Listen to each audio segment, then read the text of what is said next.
Arohanui te mau mahingo e noho nei i te motu nei korapanui. I tatou ko pirihaka oua i te ono mahana mo hakatike atu i te tangata e hangaena mo wahia mai i te raua ako mo hakatike atu a roto i te wahanei o te tereata i roto ia mata o te rapanui i muri ia ero tu adicción musical. I angarina ko teki mai a matou i te aro nei o Vinapu i tu a te ahu ko ahu tahira o Koahu Tahia y Amumai eto Okumatua Kohoitara.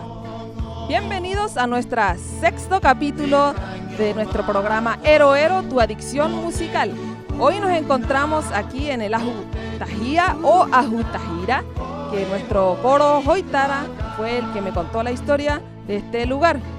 Hoy queremos presentarles a nuestros tres integrantes, a nuestros tres artistas Rapanui que quieren compartir su música junto a nosotros, el tío Kaje y los dos hermanos Sion Tuki y William Tuki. Mokoru Atatoa y Muria Ero tu adicción musical.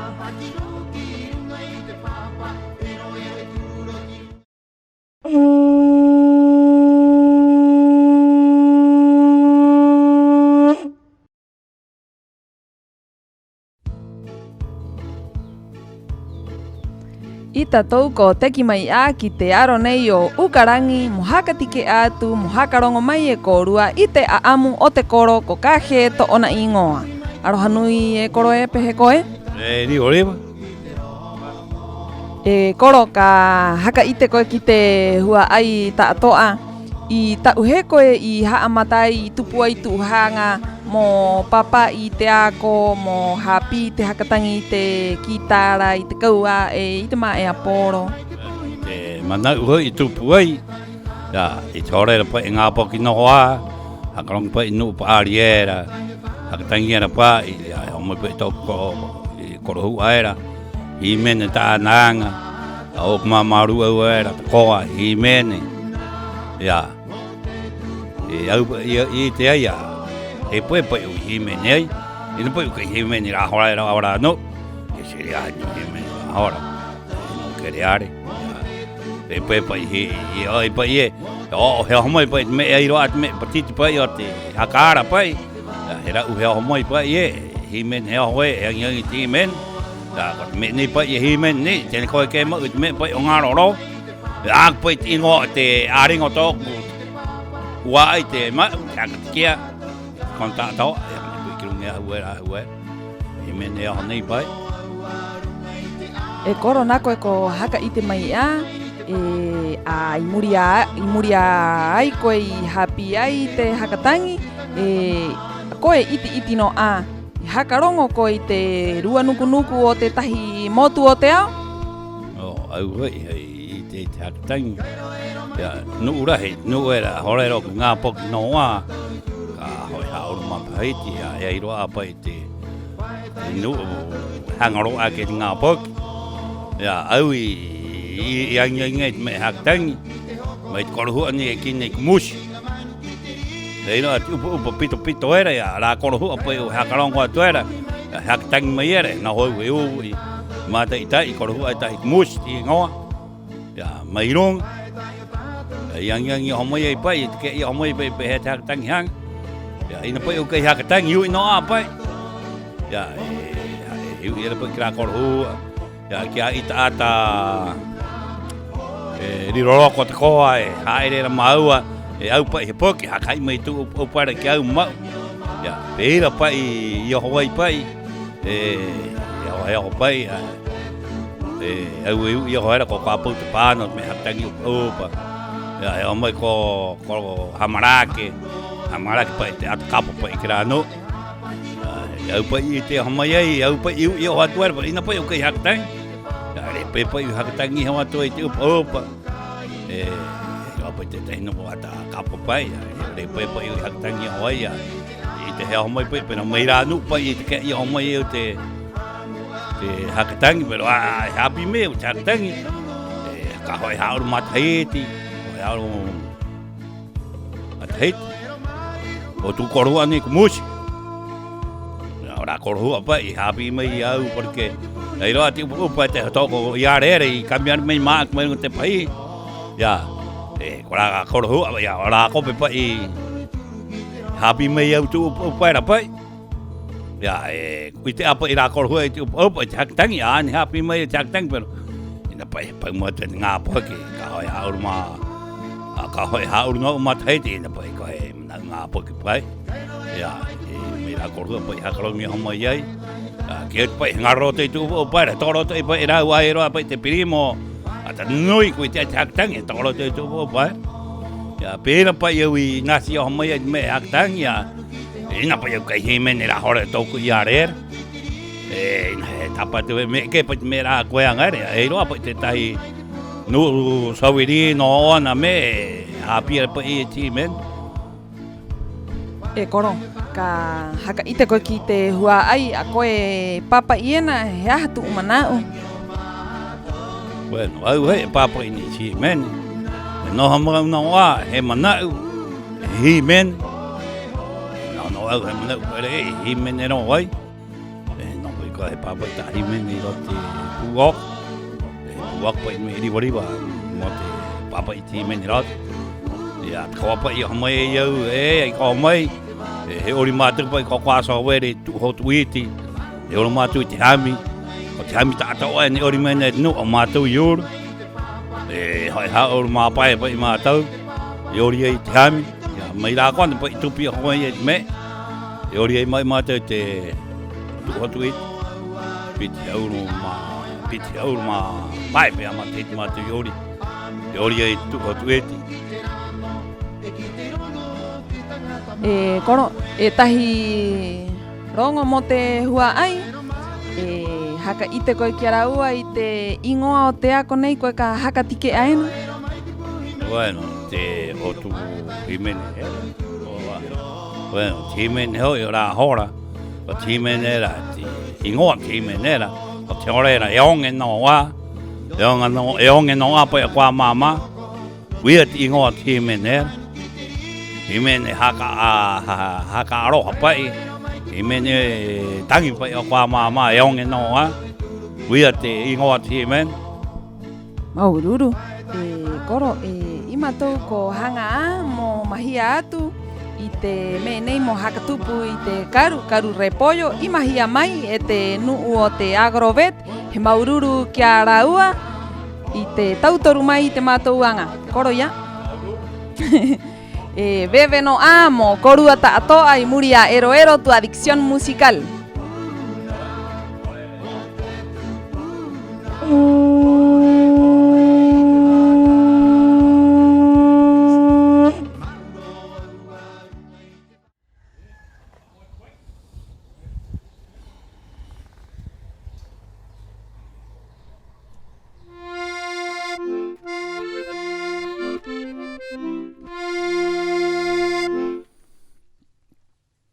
Yorana, porque harot me himene tahi. Bueno, himene nei hoi. Himene mana ua tu pai. Mo te nu tuai mo te pā mo te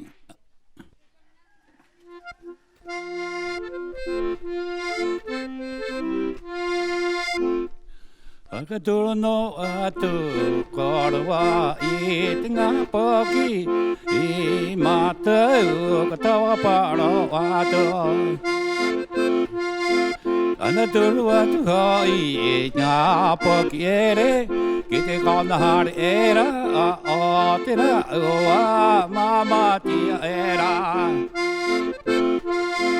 E wowo ere ui atu ana noa Ka ke korua, ka haka hupu korua Hei! E wowo ere ana ui atu noa Ka ke hui ka e nā wa mata ka taparo atu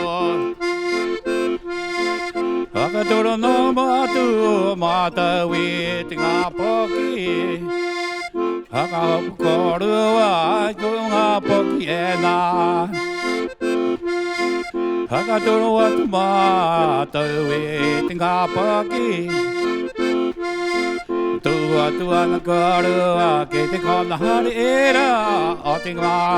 amati era ka ki korua ka hopu korua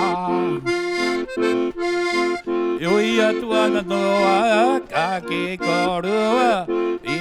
matau ka tō paro atua Tu mai e hoi a mātou ere Haka vera mai hai wai Haka mana mai o te kōpua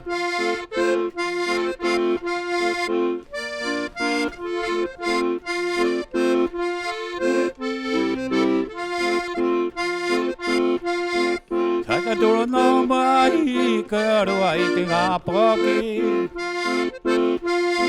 Ki te kona hare roi Haka hapu korua I te ngā poki e Ui atu an hoi a mamati a ere I he a mātou Ka ki korua I mātou ka tō paro ato Haka hapu korua I te ngā poki I mātou ka tō paro ato Haka hapu korua I te ngā poki Haka hapu o te ngā poki Mai oi a mātou ere Hori mai hai vai Haka mahana mai o te kopu Hei korua te auto Ia Ni ora na whamiri a maururu hei Hota hei te Tātou koa tātou reiki Maururu Hei hoi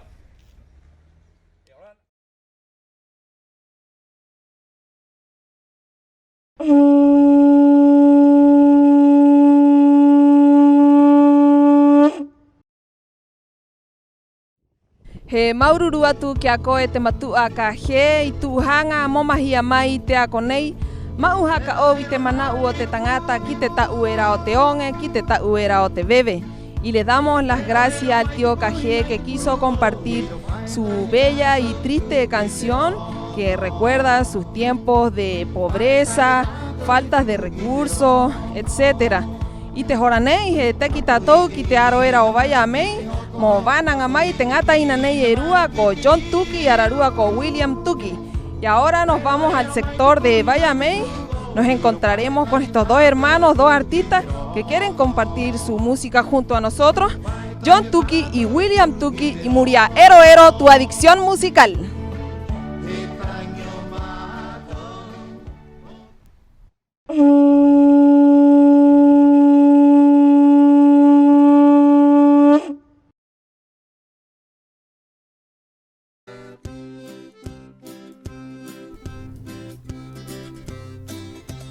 I mātou ko teki mai a ki te aro nei o Bayamey mo haka tike atu, mo haka I te atu, I te aamu o te ngata ina nei e rua ko John Tuki, ko William Tuki. Aroha nui ko rua. Manu koa koro te huai e, Nyorana, au ni ko ui, tai angiange koro. Wari mai a mo aamu atu I ui nea, ngā here pata nei, haka ui mai nei, mau tōku teine nei, haa ke tu koro e kwa hoa.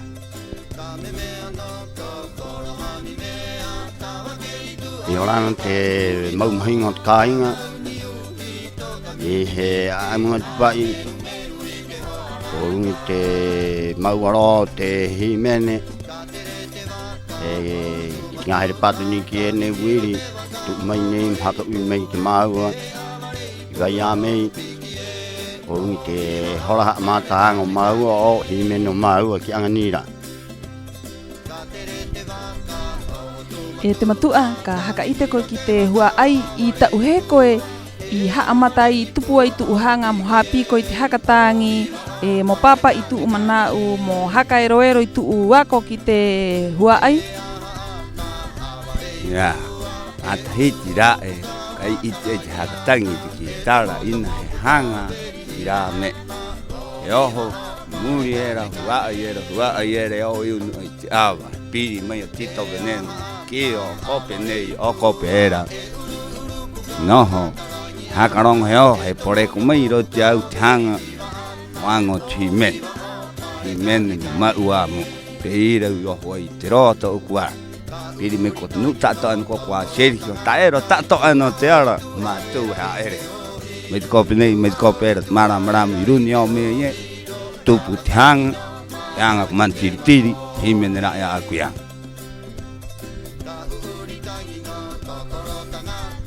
Ya ona pai te mana nei ai pe ri yo me au ai to a tuera te ro a oku I chora no to koro e hakatangi no ai te upa matai ne ke te ko te matai te tau o te ora ero oneanga no I compagnie pe hapa ma mo hakatangi ri te upa e ai ri ta ananga e ho ri chora ni ka I ten he toke u me ro te pe ha mo I te upa ma ha ma ta pai me ra pe a ki hakatangi he upa yo mai ki tara Tiru uwere kiera ma heke Carolina ti to ana I ngoa ani happy me au I te hakatangi ki tara he rimapu te me ra pe hakatangi ai to me ki te roero te ukarere tu ai miro a kio I happy me au I hakatangi pe tu ukarere na I te pe I hakatangi me he ukarere we pa to ku moto he happy me ia Tau te aamu te matua ia I ro te nuku hakatangi o te ao o te motu haka o te ao I hanga korua mo hakarongo mo hakareka I te korua po na ko nu ra hi men hen mai tararai na o mi ra kwa pa ki ko hi men o ma ye nga grupo api ye no angari na nu ra Marina Pekuteka Morero no atme Hanga ko hanga am hak hok me hak ne hak tuai ai ne o grupo ta to angarina to tang grupo api ta to an ki no mama te me tatu mot ma me ai ti men ite am I ngo ai hi men o ngaro me no tatu mot Auru motu o ha Hi meni o mai pe ngalo ai da o ngai meni no te ki ri pa ye ngalo mai ye ro bo se ye pe meni toi pe o te kai nga pe tu me ri ra pa noi ko te nga hi meni pe nga hi meni ngalo mai ye ri ra nga ho ni tai ra ye o I te ma ki ni ma ka tangi ra o la nga te ho Tai ra wai pe ot me ni ken he kala pa ya ni na pe te kala no ma ye na ho cha tai te ra ya ira nga ta ngalo me ira nga pe ko ko ki ira nga ha ka tai o I te me pa va ti ria ngalo ai ko I ro to pa va ko pe te ta ira mien tai ro to e tai ye na ya tu puat pa iro tia ko te po hanga ha ata hanga u ki te me ni ya ko e ha ka tai Pira pa ye yo ko me hakarong aro ti peho ha aro peho papa peho mu a hakarong oe inde hakarong pa ite tai peho ranga peho ngalo ai maulu Ka ki mai korua I te ki he te korua mana ue o hoera hora ena korua e papa I ena I te korua aku Mau ho ye tai hakare nga po ka ho na pe mo yang ri ti men pe tu men ke ten ore hu ti ngo kio ai ngo ki nga po ki re we ko ha ka rong yang hai hi men heo ore hu ti ngo mo ko ne ai va ri do ya na mo pa I mora u here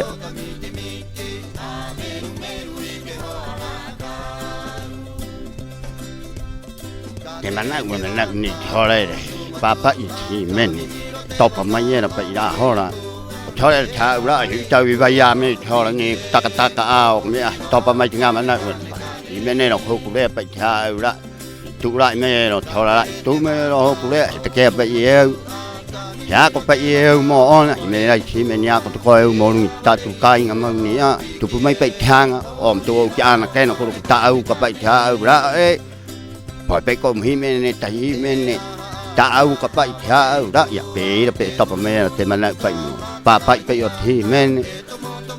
e mo bo ha mata pai mo ha o hai peho piroto e mo tano pai mo kati kuia ko kitara o upa Te matua ka haka ite ko kite hua ai te ingoa o te ako nei korua ka haka tiki aena roto i te mata o te Rapanui? Ya, te ako nei ya ngai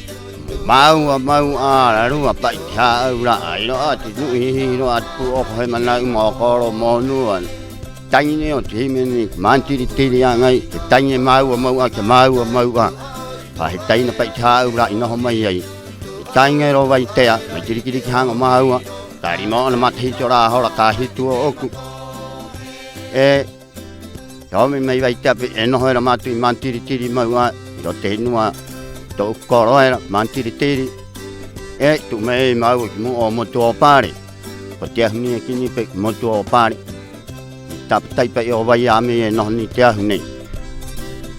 ya pe na te mana to vai yang e mau i te ko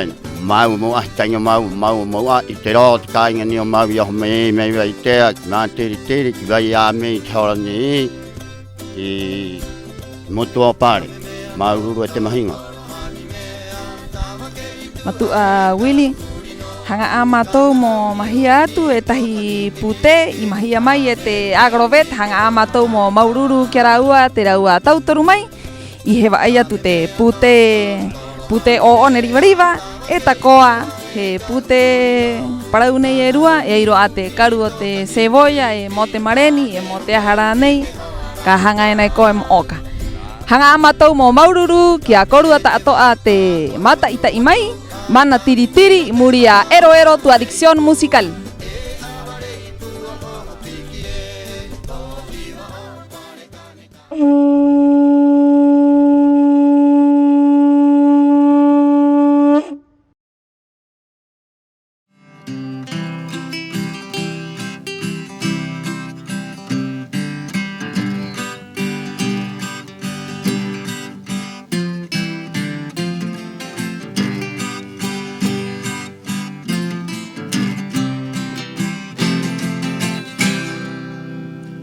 Toku maha tuki mai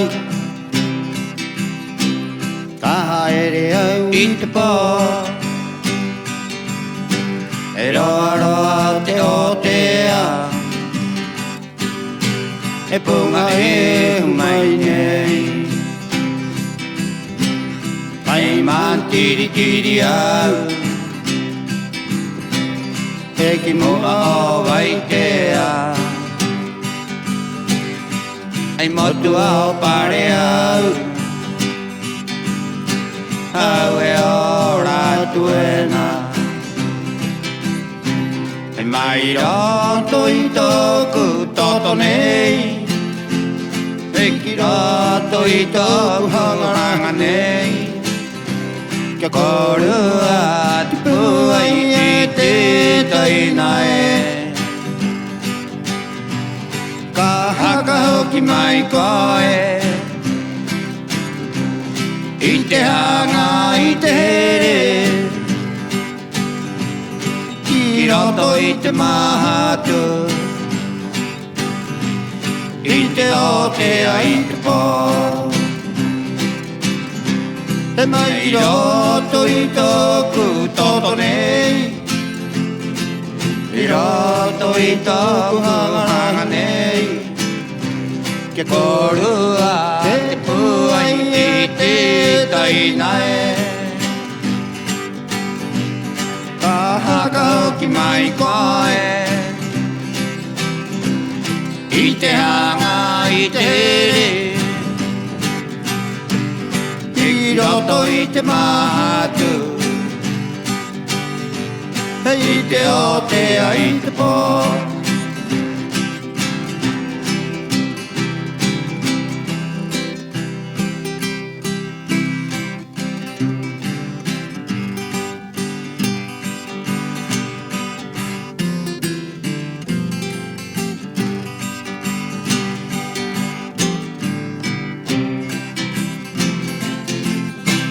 Tōku maha tu ki mai Aere au I te pō He roa roa o te otea He puma e humai nei E mai man tiri tiri au He ki mua o waitea Motu o pare au Au e ora tuena He mai roto I toku toto nei Ni roto I toku hangahi nei A korua te puai e te taina e Ka haka hoki mai koe I te hanga I te here I roto I te mahatu I te otea I te pō mai roto He mai roto I toku toto nei I roto I toku hangarahi nei Ka korua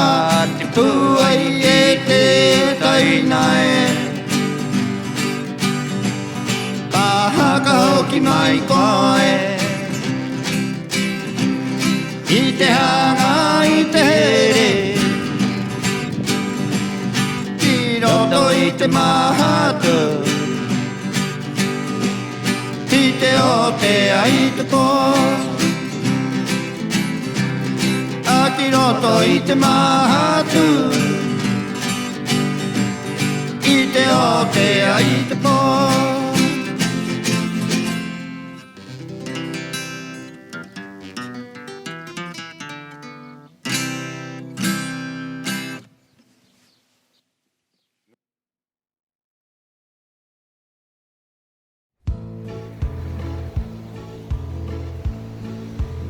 He maururu atu ki te ngata ina nei e rua I tupu ai te rauahanga mo mahia mai te ako nei mo mātai tai o tātou tātoa roto I te mata o te Rapanui mo naho naho tātou mahatu I roto I te tau nei o te ati.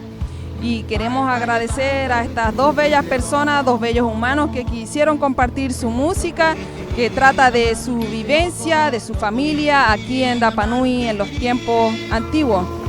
Queremos agradecer este día a nuestros auspiciadores, Bye Bye Shop, a las Nua del Papara Au, a la Corporación Cultural y a Agrovet que nos apoyan constantemente para la realización de nuestro proyecto. Hanga matou mo maururu ki te nganu unei e tautoru mai ena mo hakatano mo anga mo oho mo roaroa I te anga nei o te tere ata mo hakatike atu ki a korua tātoa. Ina korua korehu, pauro te mahana hopu, a roto I te mata o te Rapanui. Y no se olviden todos los sábados por la noche y junto a nosotros en Ero Ero, tu adicción musical.